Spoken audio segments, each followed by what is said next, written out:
ప్రియమైన వాళ్ళరా, ప్రభువైన యేసుక్రీస్తు నామములో ఈ యొక్క ఉదయకాల సమయంలో మీ అందరికీ నా యొక్క హృదయపూర్వక వందనాలు తెలుపుకుంటున్నాను.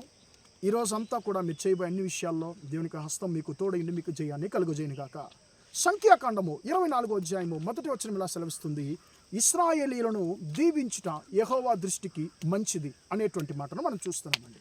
ప్రియమైన దేవుని బిడ్డ, ఈ యొక్క ఉదయకాల సమయాన దేవుడు నిన్ను నన్ను చూసి ఆయన అంటున్నాడు, నా కుమారుడా, నా కుమార్తె, నిన్ను దీవించుట, ఆశీర్వదించుట నా యొక్క దృష్టికి మంచిది.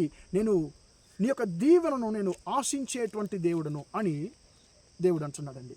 ప్రియులరా, ఈ యొక్క మాటను ఎవరు తెలుసుకున్నారంటే బిలాము అనేటువంటి ఒక వ్యక్తి ఇది తెలుసుకుంటున్నాడండి. ప్రియులరా, ఎందుకు ఈ బిలాము ఎవరంటే, ప్రియులరా, ఇశ్రాయేలీయులు తమ బిడ్డలను దేవుడు ఎక్కువగా ప్రేమించాడు కాబట్టి వారి యొక్క ఐగుప్తు బానిస జీవితం నుంచి వారిని విడిపించి వారికి స్వదేశాన్ని ఇవ్వడానికి ఆయన వారిని అరణ్యంలో నడిపిస్తూ వస్తున్నాడండి.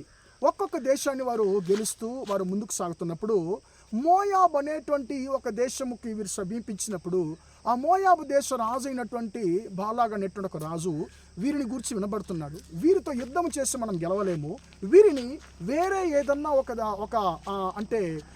వేరే ఏదన్నా ఒక దారిలో మనము వీరిని మోసం చేయాలి, వీరిని ఎలాగన్నా గెలవాలని చెప్పి ఆయన ఏం చేస్తుంటే, ప్రియులారా, ఆ యొక్క ప్రాంతంలో ఉండేటువంటి ఒక మంత్రగాడికి సమమైనటువంటి బిలాము అనేటువంటి ఒక వ్యక్తిని ఆయన ఎన్నుకుంటున్నాడు.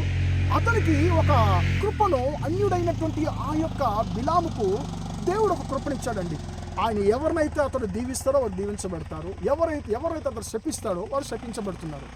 పాస్టర్ గారు, ఈయన ప్రవక్త అని చెప్పి అంటుంది కదా బైబిల్లో, బిలాము మీరు ఏంటండి అతడు మంత్రగాడని చెప్పి అంటున్నారు అని మీరు అనుకోవచ్చండి. నిజంగా మీరు చరిత్ర మీరు బాగా యొక్క సంఖ్యాకాండం బాగా చదివినట్లయితే ప్రియులారా, అతడు బయలుదేవత యొక్క బలిపీఠాల దగ్గర నుండి ఇశ్రాయేలుని శపించడానికి అతడు ప్రయత్నం చేస్తున్నాడు. ప్రియులారా, ఎవడైనా కూడా దేవుని యొక్క ప్రవక్త అయితే ఇశ్రాయేలుని శపించడానికి ఎవరు కూడా అనుకునేటువంటి వారు కాదు. దేవుని యొక్క ప్రవక్తలు ఎవరు కూడా ఇశ్రాయేలుని దేవుని యొక్క చిత్తం లేకుండా శపించేవారు కాదండి. ఇందులో మనము అర్థం చేసుకోవచ్చండి. అప్పుడు ఇతడు ఆ దేశంలో బయలుదేవత యొక్క ప్రవక్తగా ఇతను ఉంటున్నాడండి. ఇప్పుడు ఇతనికి ఒక కృపావరం ఉంది. ఇతడు ఎవరినైతే దీవిస్తాడో వారు దీవెనకరంగా ఉంటారు, ఇతడు ఎవరినైతే శపిస్తాడో వారు శపించబడతారు. ఇప్పుడు ఇది ఆ యొక్క దేశము రాజు అయినటువంటి ఆ యొక్క రాజు విని, అయ్యా నువ్వు నా కొరకు ఆ ఇశ్రాయేల్ అనేటువంటి జన సైన్యాన్ని నువ్వు శపించాలి అని చెప్పి అతన్ని ఆహ్వానిస్తున్నాడండి. ఇప్పుడు దేవుడు ఆయనతో మాట్లాడుతున్నాడు, యెహోవా ఆయనతో మాట్లాడుతున్నాడు, నువ్వు వెళ్ళొద్దు, ఆ జనులను ఆ ప్రజలను శపించొద్దు, ఎందుకంటే వారు దీవించబడిన వారు అని చెప్పి. ప్రియులారా, ఈ స్థలం కాకుండా ఇంకొక స్థలము, ఇంకొక స్థలం కాకుండా ఇంకొక స్థలం అని చెప్పి అనేక స్థలాల్లో ఈ యొక్క బిలాము అనేటువంటి ప్రవక్త వెళ్ళి ఇక్కడ నుండి దేవుని ప్రజలను శపించడానికి దేవుడు అనుమతిస్తాడేమో, ఇక్కడ నుండి ప్రజలను శపించడానికి దేవుడు అనుమతిస్తాడేమో అని చెప్పి అనేక సార్లు ప్రయత్నం చేస్తున్నాడు. ఆ మోయాబు దేశ రాజు కూడా ఎలాగన్నా వారిని శపించయ్యా అని చెప్పి ఇతను ఎక్కువగా తొందర పెడుతున్నాడు. ప్రియులారా, ఎవరు ఎంత ప్రయత్నం చేసినా కూడా ప్రియులారా, ఒక వ్యక్తిని దేవుడు దీవించాలని చెప్పి ఆయన అనుకున్నాడంటే వారిని శపించడానికి, ఆ దీవెనను మార్చడానికి ఎవరు కూడా కుదరదండి.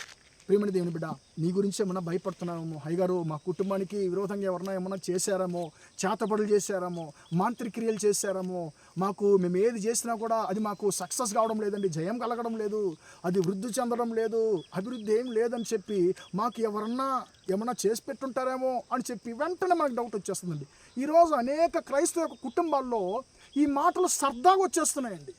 ఏదో నాకు చిన్న సమస్య అయితే మా కుటుంబానికి విరోధంగా ఎవరన్నా చేతపడలు ఏమైనా చేసి పెట్టుంటారేమో, ఏమన్నా మాంత్రిక్రియలు ఏమైనా చేసి పెట్టుంటారేమో. ప్రియులారా, పరిశుద్ధ గ్రంథం మనకు చాలా స్పష్టంగా చెబుతుంది, యాకోబుకు విరోధమైనటువంటి మాంత్రికము లేదు, యాకోబుకు విరోధమైనటువంటి ఏ యొక్క మాంత్రికము, ఏ యొక్క ప్రియులారా ఏ యొక్క అపవిత్రాత్మ క్రియ కూడా యాకోబు కంటే దీవించబడినటువంటి ఒక వ్యక్తికి విరోధంగా క్రియ చేయలేదు.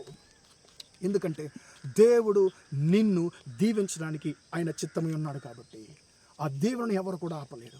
కాబట్టి ధైర్యంగా ఉందామండి.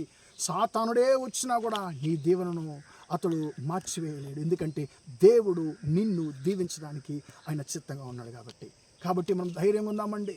నన్ను దీవించడమే యెహోవా దృష్టికి ఇష్టము మంచిదని చెప్పి మనం గ్రహిద్దామండి. నన్ను దీవించడమే ఆయన ఇష్టపడుతున్నాడు అనేటువంటి దాన్ని మనం గ్రహిద్దాము. మనం ముందుకు సాగదాము. మనం దీవెనకరంగా ఉంటాం. ప్రార్థన చేద్దామా? ప్రేమగల మా తండ్రి, దయగల దేవ, ఇంతవరకు ఈ మాటలు విన్న మీ బిడ్డలు మీరు దీవించండి, ఆశీర్వదించండి తండ్రి. ఇశ్రాయేలును దీవించటయే యెహోవా దృష్టికి మంచిదని తండ్రి ఆ యొక్క బిలాము తెలుసుకున్నట్లుగా తండ్రి యేసయ్య మా జీవితంలో మమ్మల్ని దీవించడమే నీకు ఇష్టం అనేటువంటి దాన్ని మేము తెలుసుకోవడానికి, మేము గుర్తెరగడానికి కృప దయచేయండి తండ్రి. ఈరోజు తండ్రి అది మేము మర్చిపోతున్నాం కాబట్టి మా జీవితంలో అనేక భయాలు వస్తున్నాయి తండ్రి. అనేక విషయాల గురించి మేము ఎక్కువగా భయపడుతున్నాం. కారణం ఏంటంటే మీరు మమ్మల్ని దీవించేటువంటి దేవుడు అనేటువంటి దాన్ని మర్చిపోతున్నామండి తండ్రి. యేసయ్య మేము అది మర్చిపోకుండా తండ్రి మాకు జ్ఞాపకం చేసిన నీ కృపను బట్టి స్తోత్రం తండ్రి. స్తోత్రం తండ్రి. మేము దీవించబడిన వారు అనేటువంటి దాన్ని గ్రహించి మేము ముందుకు సాగడానికి కృప దయచేయమని ప్రార్థిస్తున్నాను తండ్రి. ఈ రోజంతా కూడా తండ్రి మీ బిడ్డలు చేసేటువంటి అన్ని విషయాల్లో మీ హస్తం తోడగిండి వారిని నడిపించమని, జయాన్ని కలుగజేయమని యేసు నామములో ప్రార్థించి అడిగి వేడుకొంటున్నాను తండ్రి. ఆమేన్, ఆమేన్. ప్రియులారా, దేవుడు మిమ్మల్ని దీవించి ఆశీర్వదించును గాక. Praise the Lord, praise the lord.